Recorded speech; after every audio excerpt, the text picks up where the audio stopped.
The Bose Solo Soundbar 2 is an easy-to-use and compact Bluetooth soundbar that delivers better sound and enhanced dialogue. In this video, we'll help you get your soundbar set up. First, here's everything you should find inside the box. Your Bose Solo Soundbar, a power supply and power cord, an optical cable, a remote control, a wall bracket and mounting hardware, and lastly, important documentation.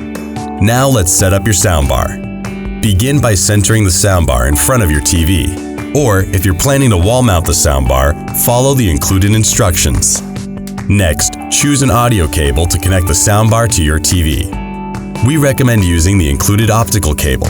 If your TV doesn't have an optical connection, you can use a digital coax or analog stereo connection. If connecting with the optical cable, remove the protective cap from both ends. Align one end with your TV's optical out port and insert the plug carefully. Next, align the other end with the optical port on the back of the soundbar and then firmly push until you hear or feel a click. Okay, now let's connect the soundbar to power. First, connect the power cord to the power supply. Then, connect the power supply into the power port on the back of the soundbar. Plug the other end of the power cord into an AC power outlet. The soundbar will power on and you'll hear a tone.